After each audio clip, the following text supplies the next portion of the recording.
gracia de la dualidad y la ruedad. Fijaos que soy un auténtico caballero inglés.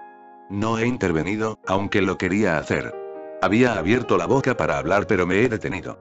Esto es lo que se llama autocontrol. Incluso yo me río. Me gusta cuando murmuráis. Aunque sé que no estáis murmurando bobadas, suena bien, a pesar de que sea técnico, y que lo que estéis diciendo sea absolutamente científico. Pero de vosotros dos, sabéis, el granuja es el que está en la silla. Todavía no he dicho de acuerdo. Primero, lleguemos al punto donde pueda decir de acuerdo. Cuando el de acuerdo está alejado de mí, es que significa algo. Un de acuerdo mío es simplemente fantástico, soy un pírrago. No conozco a nadie que esté tan volado. Bueno, a trabajar, Vadiyan Vastu Govinda, Tuvyame Vasamar Payet. Señor mío, la vida que me has dado te la devuelvo con gratitud. Esas fueron las últimas palabras de mi abuelo, a pesar de que no creyó nunca en Dios ni era hinduista. Esta frase, este sutra, es un sutra hindú. Pero en India está todo mezclado, especialmente las cosas buenas. Antes de morir, entre otras cosas, repetía una y otra vez: detén la rueda. En aquella época no lo podía entender. Si deteníamos la rueda de la carreta, y esa era la única rueda que había, ¿cómo íbamos a llegar hasta el hospital?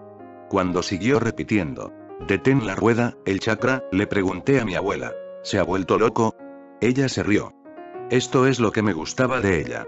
Aunque supiese, como lo sabía yo, que la muerte estaba tan próxima, sí, incluso yo lo sabía, ¿cómo es posible que no lo supiera ella? Era tan obvio que en cualquier momento dejaría de respirar, y, sin embargo, seguía insistiendo en detener la rueda. A pesar de todo, ella se reía. Todavía la puedo ver riéndose. No tenía más de 50 años. Pero siempre he observado una cosa en las mujeres. Las impostoras, las que se las dan de bellas, a los 45 años son las más feas. Puedes dar la vuelta al mundo y comprobar lo que estoy diciendo. Con los labios pintados, y el maquillaje, y las cejas postizas y qué sé yo, Dios mío. Ni siquiera a Dios se le ocurrieron todas estas cosas cuando creó el mundo. Por lo menos, en la Biblia no se menciona que el quinto día creara el lápiz de labios, el sexto día creara las cejas postizas, etc. Si una mujer es realmente bella, a los 45 años llega a la cúspide. Mi observación es que el hombre llega a la cima a los 35 años, y la mujer a los 45. Es capaz de vivir 10 años más que el hombre. Y esto no es injusto. Sufre tanto al dar a luz, que es totalmente lógico que tenga un poco de vida extra, solo para compensar. Mi nani tenía 50 años, y seguía estando en la cima de su belleza y juventud. Nunca me he olvidado de ese momento, ¿qué momento? Mi abuelo se estaba muriendo, y nos pedía que detuviésemos la rueda. ¡Qué disparate! ¿Cómo iba a parar la rueda? Teníamos que llegar al hospital, y sin rueda nos perderíamos en el bosque. Y mi abuela se estaba riendo tanto, que hasta ahora, el criado, nuestro cochero, preguntó, por supuesto desde el exterior: ¿qué ocurre? ¿Por qué te estás riendo? Como yo solía llamarla Nani, ahora, por respeto hacia mí, también la llamaba Nani. Entonces dijo: Nani, mi amo está enfermo y tú te estás riendo tanto. ¿Qué ocurre? Y Raja, ¿por qué está tan callado? La muerte y la risa de mi abuela, ambas cosas hicieron que me quedase totalmente callado, porque quería entender lo que estaba sucediendo. Estaba ocurriendo algo que no había conocido nunca antes y no me iba a distraer ni un solo instante. Mi abuelo me pidió: para la rueda. Raja, ¿me puedes oír? Si estás oyendo la risa de tu abuela, puedes oírme a mí. Ya sé que es una mujer rara. Yo nunca he sido capaz de entenderla. Nana, le respondí, a mí me consta que es la mujer más sencilla que he visto jamás, a pesar de que no he visto muchas todavía. Pero a vosotros os puedo decir que no creo que exista otro hombre en la tierra, vivo o muerto, que haya visto tantas mujeres como yo. Pero para consolar a mi abuelo agonizante le dije: no te preocupes por su risa, yo la conozco. No se está riendo de lo que dices, es algo entre nosotros, un chiste que le he contado. De acuerdo, dijo. Si le has contado un chiste es normal que se ría. ¿Pero qué hay del chakra, de la rueda? Ahora ya lo sé, pero en aquella época no conocía esta terminología. La rueda representa toda la obsesión hindú con la rueda de la vida y la muerte. Durante miles de años ha habido millones de personas haciendo una sola cosa: intentar detener la rueda. Él no estaba hablando de la rueda de la carreta, esa es fácil de detener. De hecho, lo difícil era mantenerla en movimiento. En aquellos tiempos no había carreteras. Tampoco las hay ahora. El año pasado vino a visitarme al ashram un primo lejano y me dijo: quería poner mi vida entera a tus pies, pero la verdadera dificultad está en la carretera. ¿Todavía? Le pregunté. Han pasado cerca de 50 años, pero India es un país especial, donde el tiempo se ha detenido. ¿Quién sabe cuándo se detuvo el reloj? Pero se paró exactamente a las 12, las dos manecillas del reloj juntas. Eso es hermoso. El reloj ha decidido la hora correcta. Cuando quiera que ocurriese, y debe haber sido hace miles de años, cuando quiera que fuera, ya sea por casualidad o por inteligencia computerizada, el reloj se detuvo a las 12, con las dos manecillas juntas. No parecen dos, se ven como si solo fuese una. Tal vez fueran las 12 de la noche, porque el país es tan oscuro, y la oscuridad tan densa. Dios mío, dijo el hombre, no he podido traer al resto de la familia debido al mal estado de las carreteras. Tal vez no me puedan ver nunca por culpa de las carreteras. Entonces no había carreteras, y aún hoy no hay ninguna línea de tren que pase por ese pueblo. Es un pueblo muy pobre, y cuando yo era un niño aún más. No comprendí la insistencia de mi nana en ese momento. Quizá el carro, como no había carretera, estuviese haciendo mucho ruido.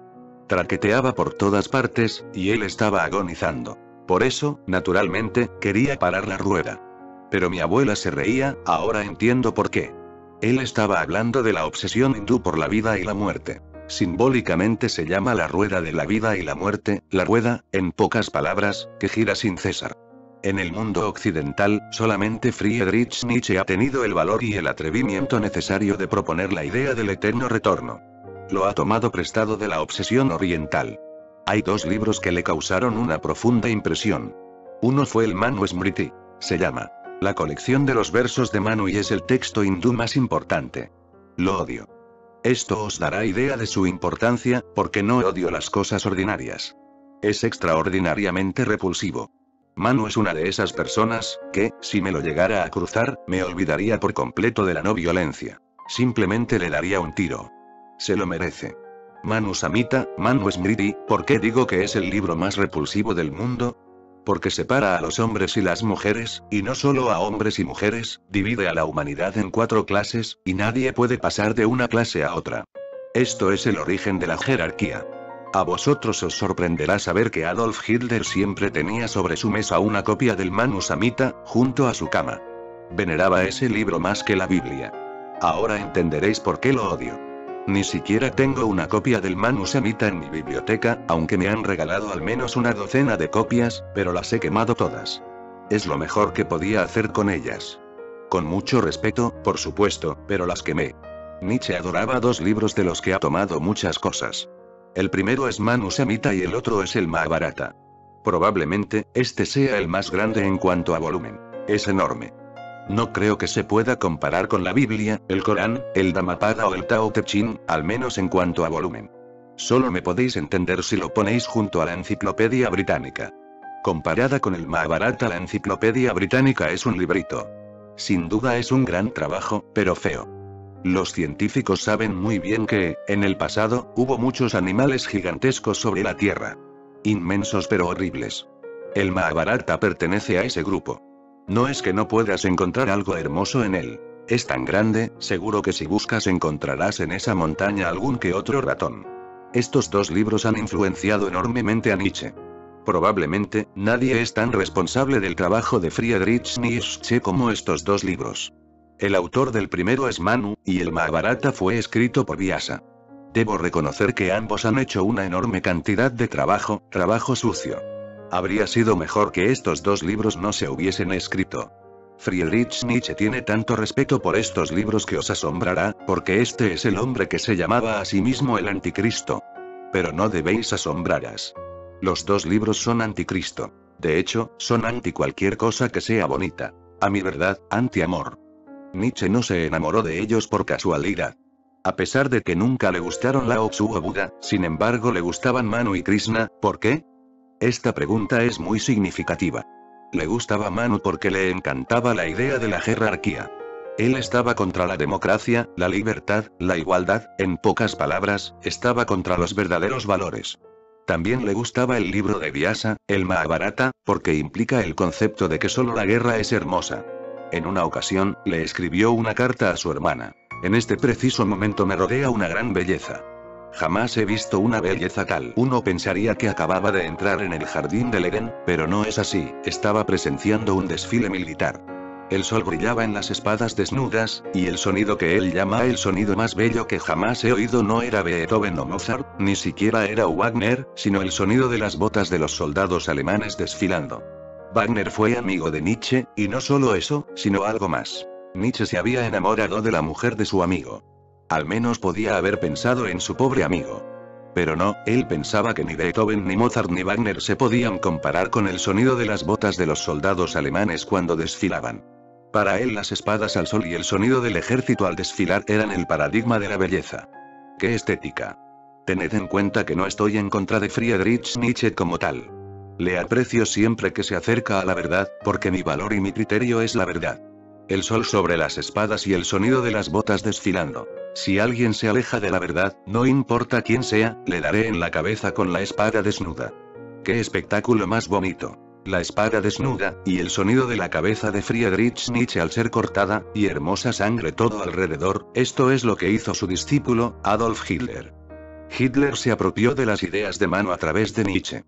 Hitler no era el tipo de persona que conociese a Manu por sí mismo, era un pigmeo. Sin duda Nietzsche era un genio, pero un genio descarriado. Era el tipo de hombre que se podía haber convertido en un Buda. Pero, qué lástima. Murió loco. Os estaba hablando de la obsesión hindú, y al mencionarla me he acordado de Nietzsche. Fue el primero en admitir la idea del eterno retorno en Occidente. Pero no fue honesto, no dijo que la idea fuera prestada. Pretendía ser original. Es tan fácil pretender ser original, muy fácil. No se precisa de mucha inteligencia, y no obstante, era un hombre de talento. Nunca utilizó su talento para descubrir algo. Lo usó para tomar prestado de muchas fuentes, que normalmente no eran conocidas al mundo en general. ¿Quién conoce el Samhita de Manu? ¿Y a quién le interesa? Manu lo escribió hace 5000 años. ¿A quién le importa el Mahabharata? Es un libro tan grande, que uno no lo leería a menos que se quisiera volver totalmente loco. Pero hay gente que lee incluso la Enciclopedia Británica. Conozco a una persona así. Es un amigo mío. En este momento me tendría que acordar, por lo menos, de su nombre. Probablemente, todavía esté vivo. Ese es mi único temor, pero en ese caso, no hay motivo para tener miedo solo porque lea la Enciclopedia Británica. Nunca va a leer lo que estoy diciendo, nunca. No tiene tiempo. No solo lee la Enciclopedia Británica, sino que se la aprende de memoria, y esa es su locura. Aparte de esto, parece una persona normal. En cuanto mencionas algo de la enciclopedia, inmediatamente se vuelve anormal, y empieza a citar páginas y más páginas. No le preocupa, en lo más mínimo, si le quieres escuchar o no.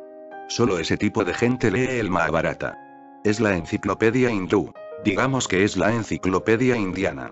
Naturalmente, es inevitable que sea más grande que la enciclopedia británica.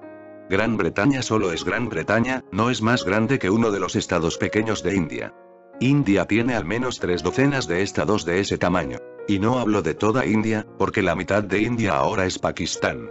Para tener realmente una perspectiva total de India, entonces habría que seguir sumando. Antes, Birmania formaba parte de India. Solo se separó de India a principios de este siglo. Afganistán formaba parte de India. Es casi un continente. Por eso el Mahabharata, la enciclopedia indiana, tiene que ser 1000 veces más grande que la enciclopedia británica, que solamente tiene 32 volúmenes. Eso no es nada. Si recopilaseis todo lo que yo he dicho ocuparía más que eso. Hay alguien que lo ha calculado. No lo sé con seguridad, porque no me dedico a hacer esas tonterías, pero han calculado que he escrito 333 libros hasta ahora. Increíble. No por los libros, sino por el señor que los ha contado. Debería esperar, porque todavía hay muchos en manuscritos, y otros muchos que todavía no han sido traducidos del original en hindi. Cuando se recopile todo esto realmente va a ser una enciclopedia rajneésica. Pero el Mahabharata es más grande, y seguirá siendo el libro más grande del mundo. Me refiero a volumen, y peso. Lo he mencionado porque estaba hablando de la obsesión hindú. El Mahabharata no es más que la obsesión hindú extensamente escrita, voluminosa, contando que el hombre nace una y otra vez, eternamente. Por eso, mi abuelo decía, detened la rueda. Si la hubiese podido detener lo habría hecho, no solo por él, sino por el resto del mundo. No solo la habría detenido, sino que la habría destruido para siempre, de modo que nadie la pudiese hacer girar de nuevo. Pero no está en mis manos el hacerla. ¿Por qué esta obsesión? En el momento de su muerte me di cuenta de muchas cosas. Hablaré de todas las cosas que me hice consciente en aquel momento porque éstas han determinado el resto de mi vida.